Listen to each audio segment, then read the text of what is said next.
Greetings, this is Dr. Jeffrey Scott, and this is my weekend market update for the weekend of June 12th, 2022. My email address is hgsidoc@gmail.com, and I titled this weekend, Did We Just Start the Third Leg Down? Unfortunately, I think we may have. Disclaimer, this is for educational purposes only. Anything I talk about or mention should be considered just that, spirit of education and not investment advice. I am a doctor, not a broker. Any tools I use, I paid for. And trading involves risk, and you alone are solely responsible for any investment decisions you make. Just to call out a couple of things, stocksanddocs.com is a website I'm doing jointly with the folks at Wealth Charts, and they will post them every morning. Sometimes I do the video at night, the night before, sometimes first thing in the morning. Appreciate the opportunity. It finally gives me a chance to put out weekly videos, and by design I've tried to make those very short, 5, 6, 7 minutes. The other thing is, and I'll put the link to this in the YouTube video, I'd really appreciate it if you register, and when you register with my link.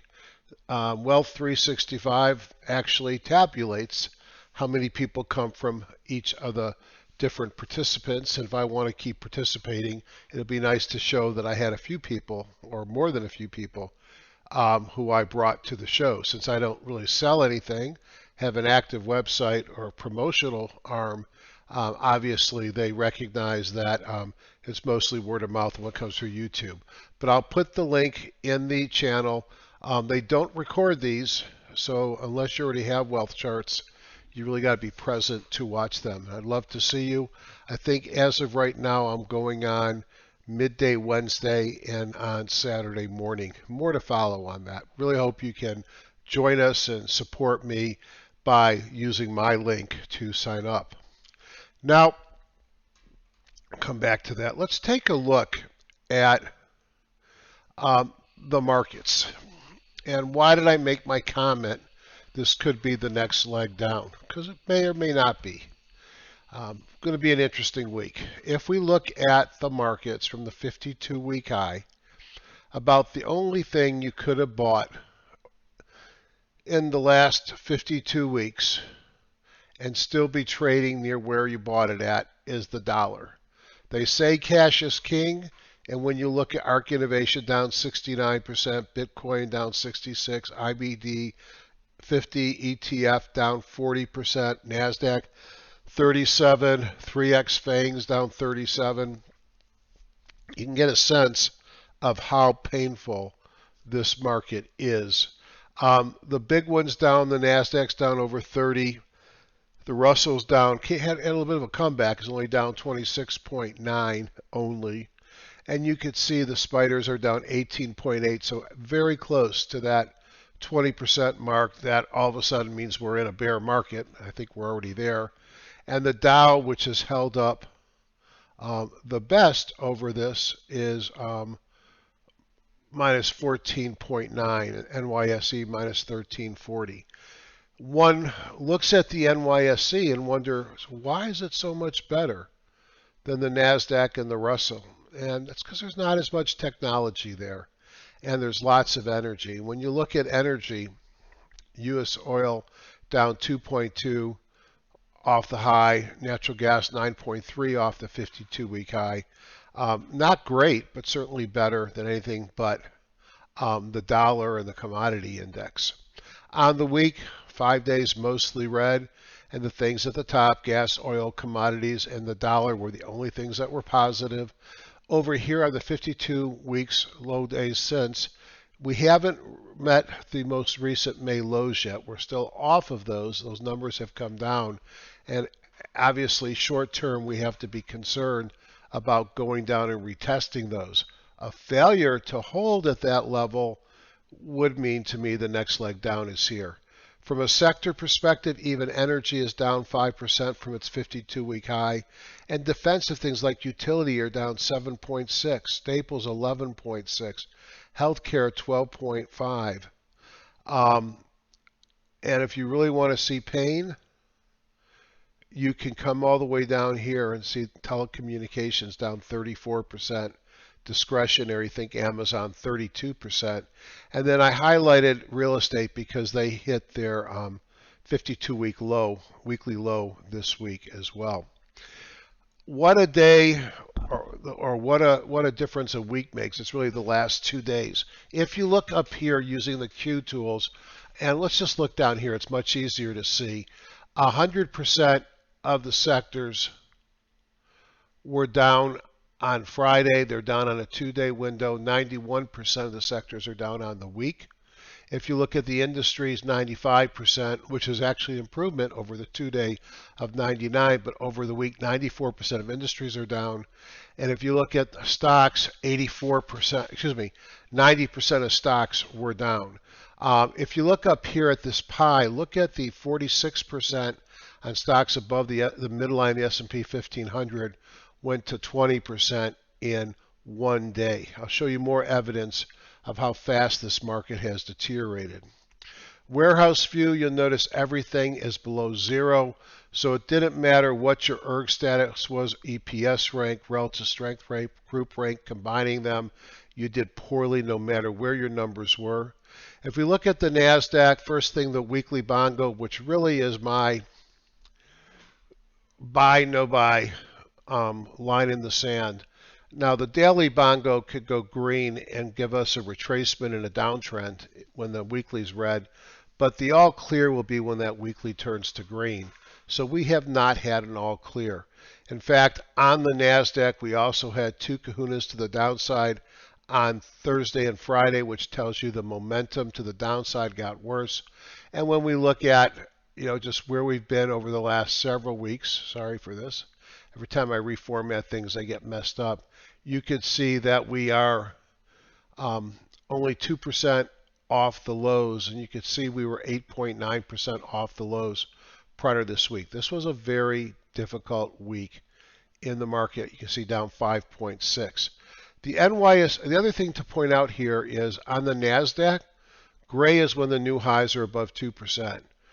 This peach, orange, whatever color it is when the new lows are above 2%. Where's the new highs? There are none.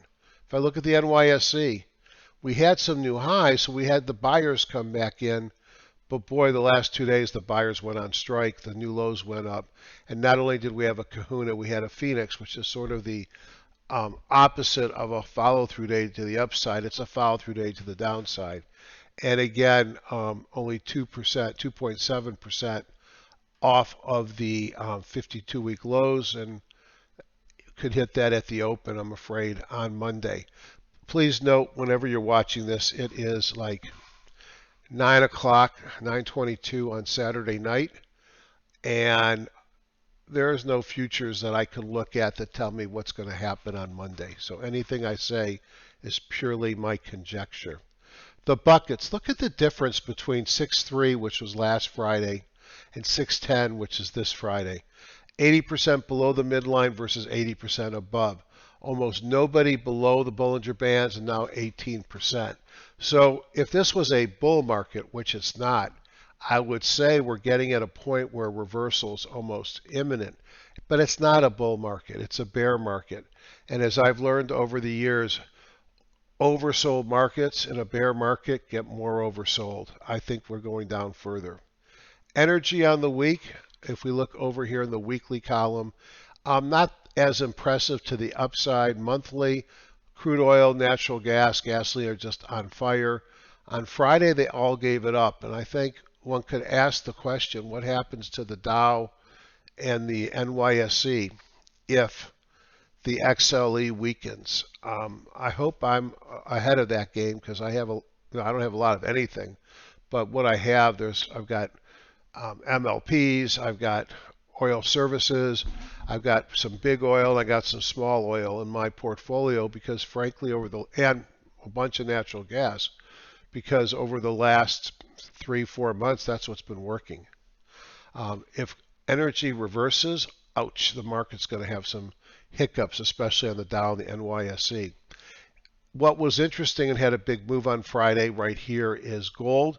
And gold is interesting because you had big momentum breakout moves off of pretty deep support. And I'll show you some of those charts. So there's some interesting things in gold, but these are not cup and handle breakouts from a high to a new high. These are beaten down stocks, both gold and silver. Copper, iron ore sold off into the end of the week.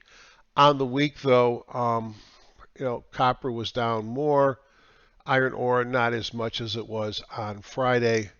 And going back some on monthly, iron ore has really been strong and steel has been weak, which is kind of interesting to me. The other thing is perhaps the time for dry, and I emphasize the word dry bulk carriers is over. As you can see, the dry bulk index has really plummeted over 20-30% since its recent peaks. Now it's at a point where you might expect it to bounce, but if you wonder why Starbulk, why Zim, Golden Ocean, others are weak, it's because the spot price of the Baltic Dry Index has come down, and they're very much linked to that price. Interest rates, no surprise. You could see how. I mean, just look at the curve here. I mean, you're not looking here at a decade. You're looking here at a couple of years. So you look at the March. Let's see. So this is 2020. You can see rates really cratered, and you can see since the end of 2020 how rates have fired up on both the 10-year and the 30-year. I just about to close on my Santa Fe home, and I had looked at taking a mortgage, but the rates are bizarre. Now the funny thing is, even if you pay 4.5-5% on a mortgage, my first house, the builder bought it down, which they actually got rid of those mortgages, so that ended at 13%, 13, 12, 11, 10, and 9. So I qualified at a 9%, but it went on to 30 years at a 13%. Imagine what that would do to the economy. And I'm not a young guy, I'm 64, and this mortgage was probably circa 19. I was married, I was an oncology fellow, probably circa 1985, 86, 87. The thing that worries me the most on this page is the spike in this chart right here, which is the high yield index option adjusted spread. When it goes up, it tells you that money is getting tight. Now we saw back here in 2019 the same thing, it came right down. We saw here in 2020 what happens when it didn't come down. This is something to watch. This is the yield curve. We know it inverted, and that predicts 6-12 months down the line or longer you might see a recession. Whatever. I think everybody's talking about recession now. Stocks above the 200 dropped, stocks above the 40 dropped, and if you look at 13-week new high, new lows, you're at an area that we typically see a reversal. Now again, it would not shock me on Monday to see this market take a total dump at the open and then trade back the rest of the day. And it wouldn't surprise me then for this to get even more oversold.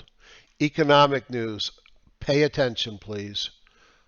I'm sure you're paying attention, that was obnoxious. On Monday we got some Fed 1- and 3-year inflation expectations. I guess this comes from the same people that thought inflation would be temporary, so take that with a grain of salt. But what I think is going to drive things, retail sales, with and without vehicles. But here we go. 2 o'clock on Wednesday, the FOMC statement, the projections, and the Fed chair news conference. I think we're all expecting a 50 basis points raise. I don't think there's any chance in this world that we see less than 50 basis points. Would a 100 basis points raise be good for the market because it will tell us that the Fed is taking inflation serious, or will it just kill the market? Because I think there's risk that we get more than we expect. Thursday, we get some jobless claims, and then Friday, we get some utilization production index. I think Wednesday is going to be a zinger, folks. What won't be a zinger this week are earnings. If I had to list some of my favorite shorts, and I'll talk about some as we go by, I probably would have put Adobe on it, but I don't usually like to short or go long a new position into earnings. The risk is too high. Expected moves. So remember what this is.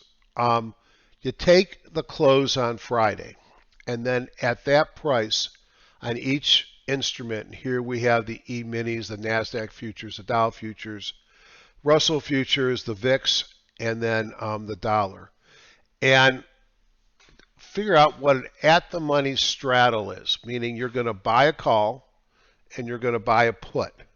So you've got two premiums that you have to pay for, and you're betting that there's an outside move. That's a bad bet typically because 83% when I went back the last few years, you will not get outside the two premium move. But the expected move is really what those two premiums are. The long and the short premiums, the long call, the long put, added together. And if you're the option seller, as long as you stay within 2 times that number, you're going to make money. So most of the time, we're going to finish inside. I just want to show you that Monday, Tuesday, Wednesday, the market did nothing. It was sideways.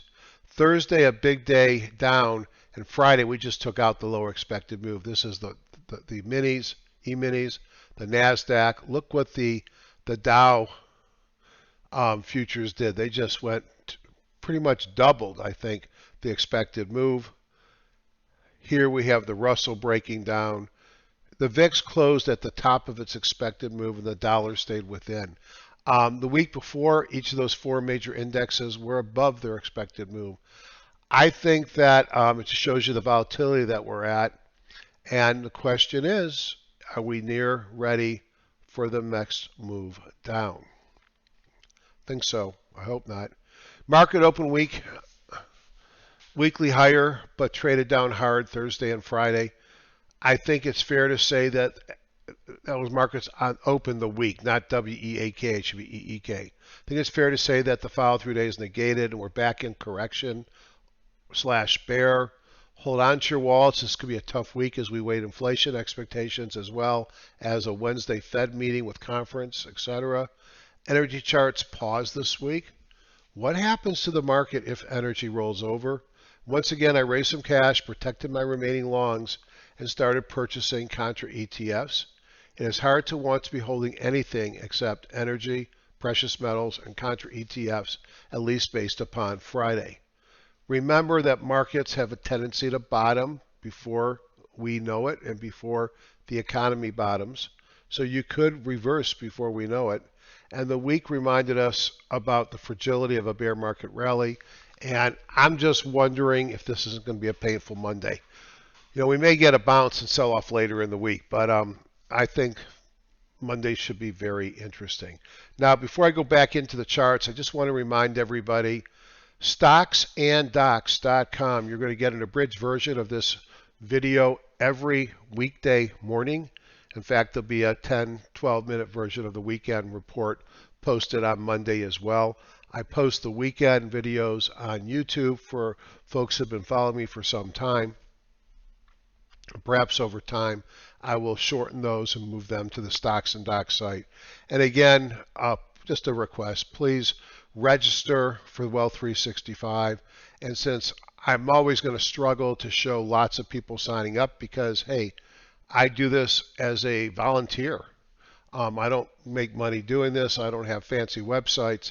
I need you to use my name just so I can keep getting invited to the Wealth 365 because when I get invited, I get to get stuff put into the program, and you guys get to benefit from that.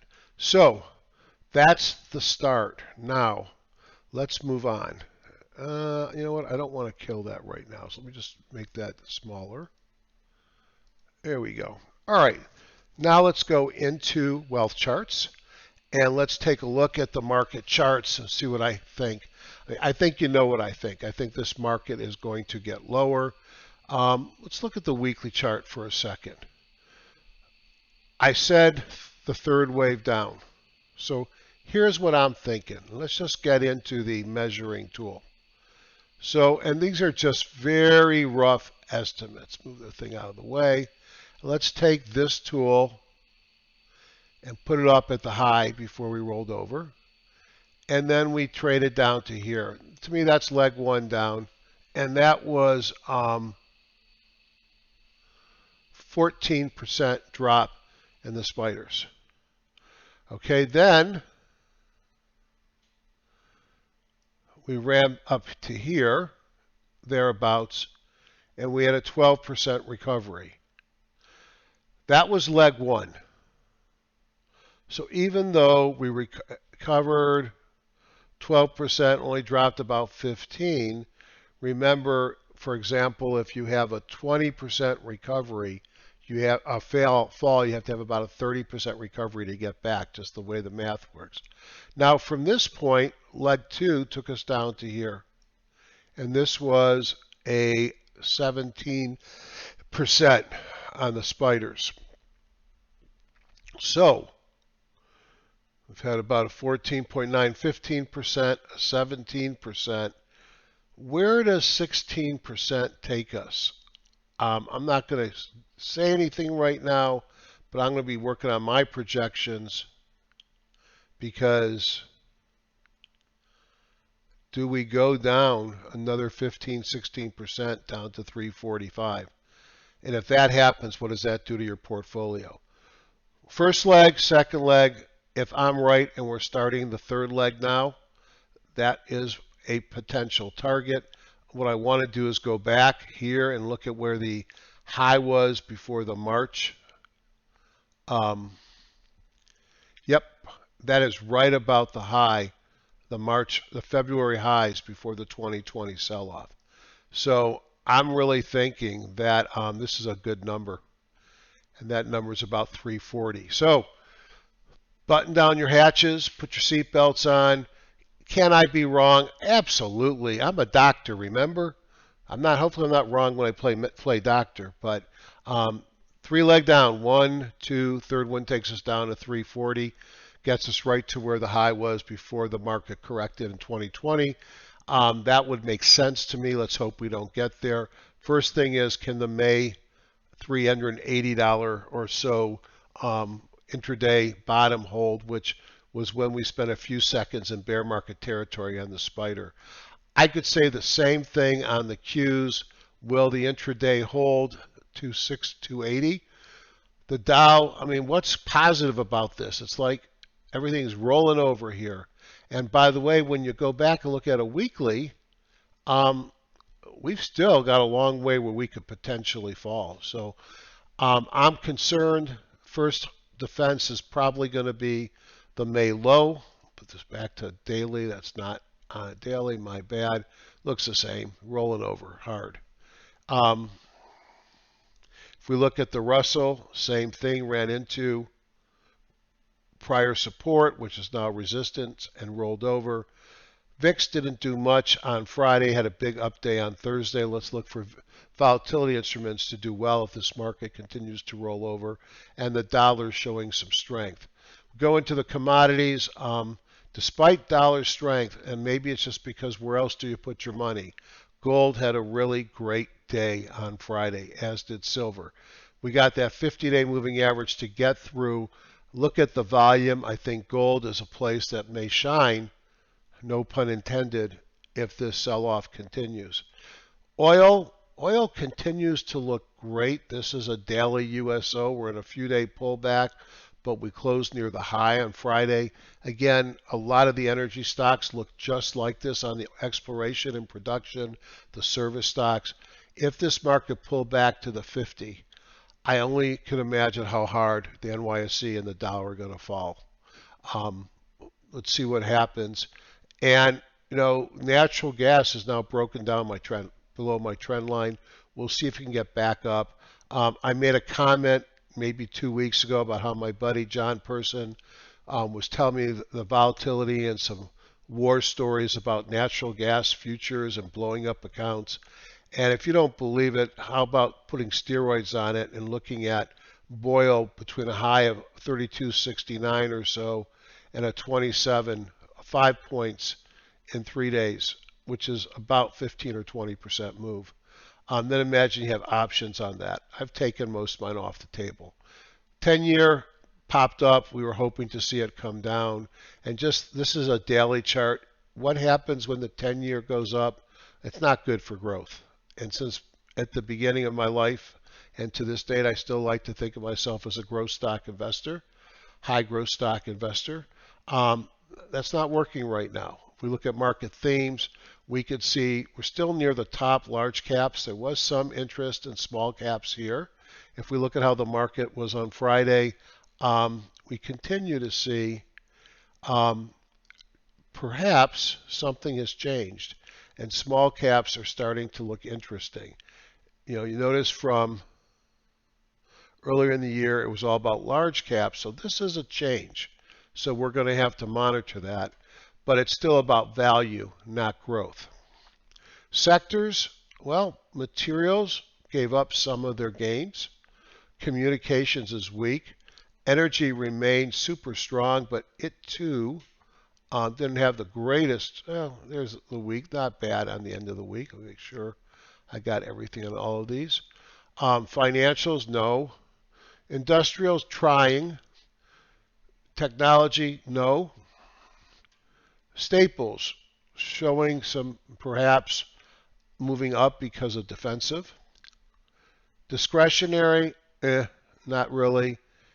Healthcare looks like staples. Utilities showing some strength, and real estate not. What these are ratio charts. They're a piece of cake to put together, and wealth charts, which is one of the reasons why I bought it in the first place. And every time I use it, I find something new. So if I had to pick where to put my money, energy, healthcare, staples, and maybe industrials. Go into the dashboards. Let's start with sector scanner here. And the first thing you note is everything was red on the day rather, on Friday. And if we look at the week, the only things that were up were real estate and healthcare, which is interesting. Real estate was very weak on Wednesday. Now, the way that I do my top-down investing is I like to look at some of the 2 or 3 day, the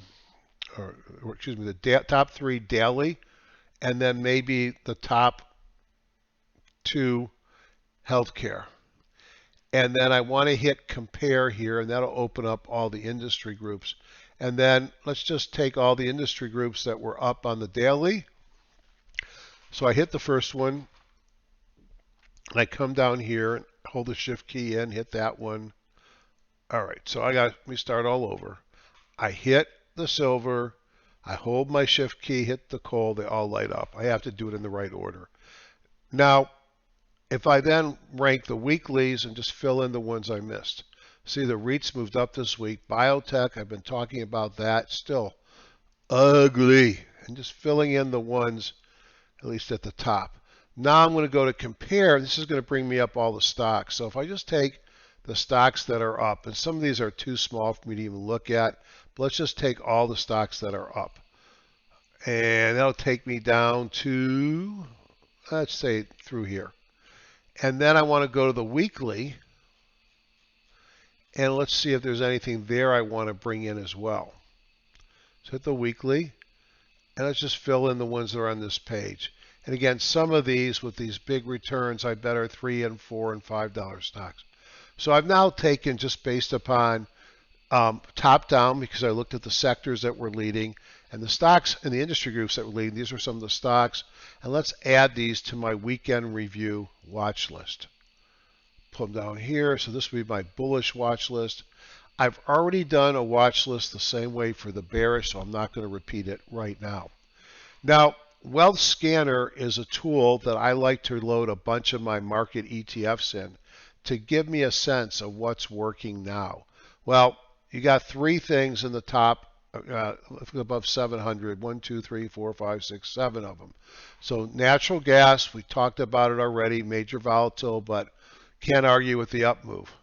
Shorting the bonds, you're breaking out again as bonds are as interest rates are going up.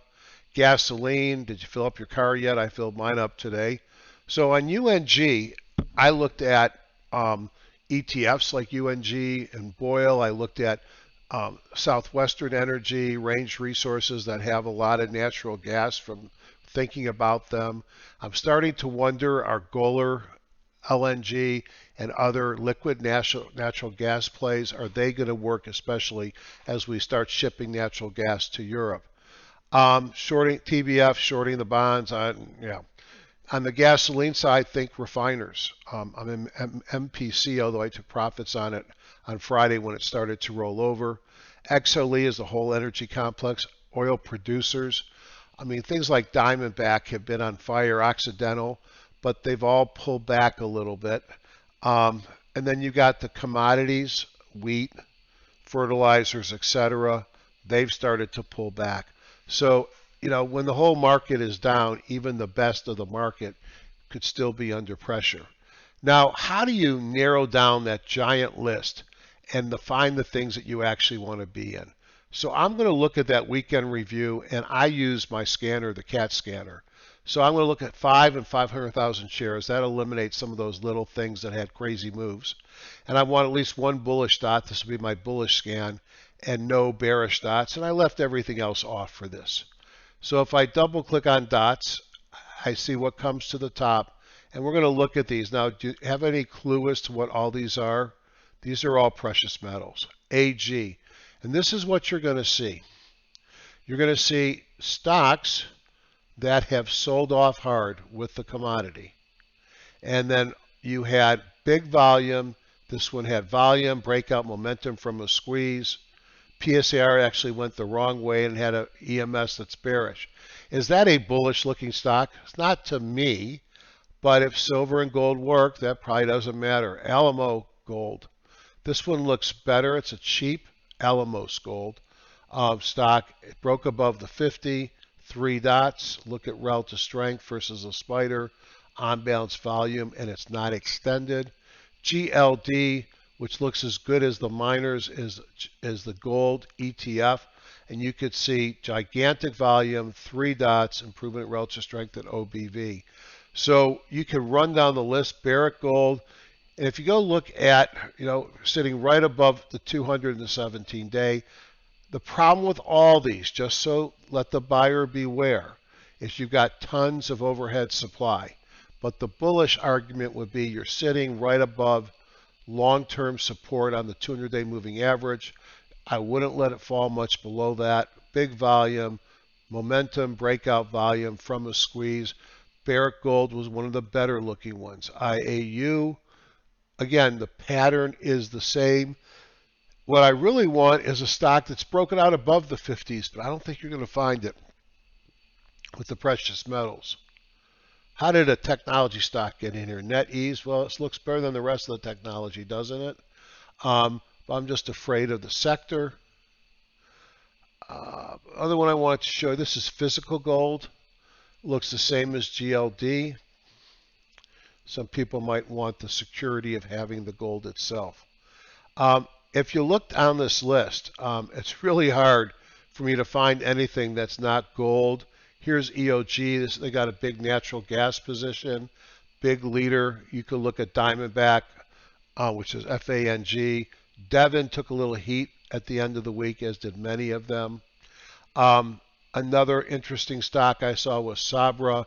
This is a health REIT. I can tell you the nice thing, the reason why I went to healthcare and what I can tell you about healthcare is we don't know recessions in healthcare. What we worry about are macro changes like the government changing how they're going to pay for healthcare.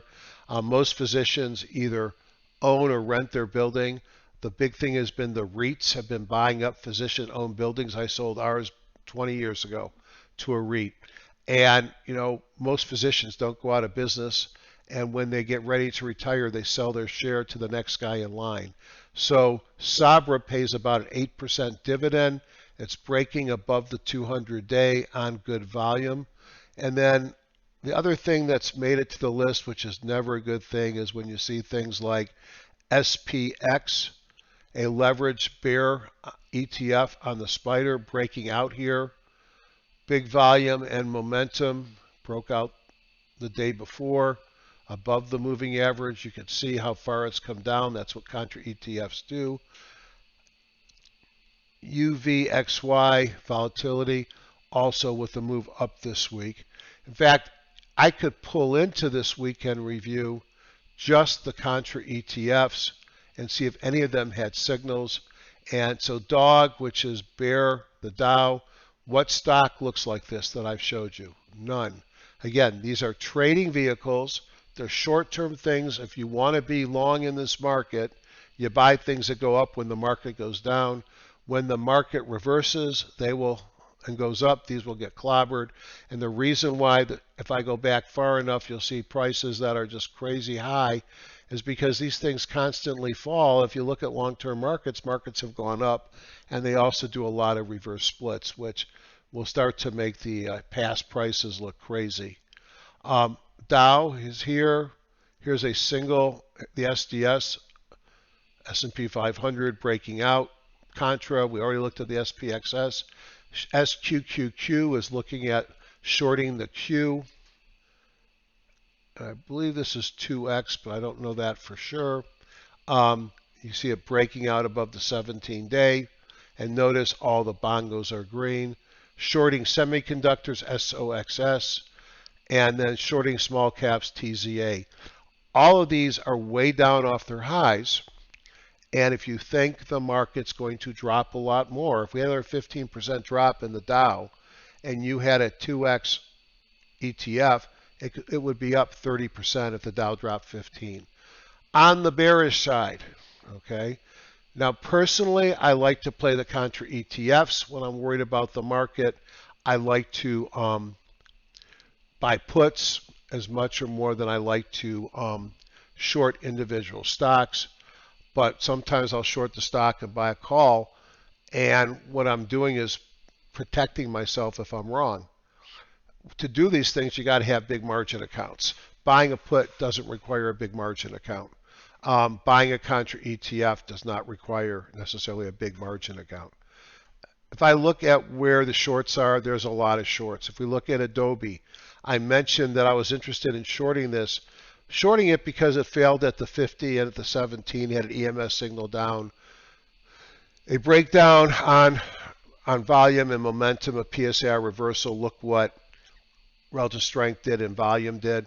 That looks like it's going to go a lot lower. What's the problem with this? Why aren't I excited about shorting it? A, it's fallen a lot. It's got earnings this week. A.O. Smith, another one, similar pattern, is broken down below the 17. 3 dots, weakening a relative strength in OBV.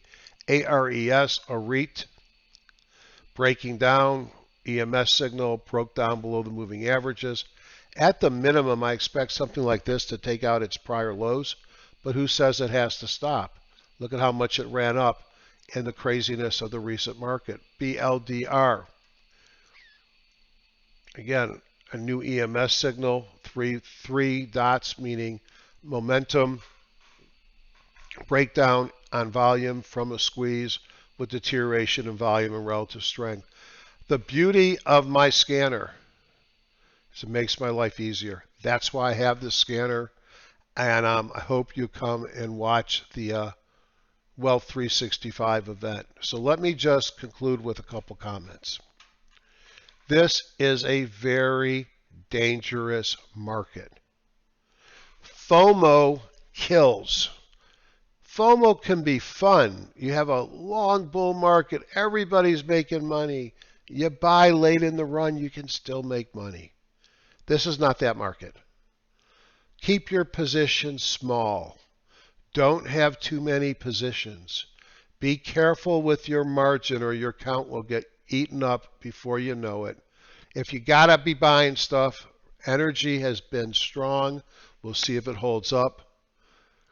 Precious metals, I showed you a number of gold plays, and the contra ETFs. I expect volatility this week. I hope to talk to you next week. I'm speaking live next weekend at that Orange County meeting. And I guess if somebody wants to do the online version, it's Friday, Saturday, Sunday. There are 4 of us that I'm aware of speaking. I'm doing the majority of it, and I'll be live in Orange County. My buddy Chris White of EdgeRater will be doing, I think, 4 sessions from England. Wally Obadiah, I don't know how to spell his last name, who actually bought Magenta Trader and then gave Magenta Trader back to Derek, and who's done was a teacher at Magenta Trader and has his own site. I think it's called Right Side of the Chart, will be on.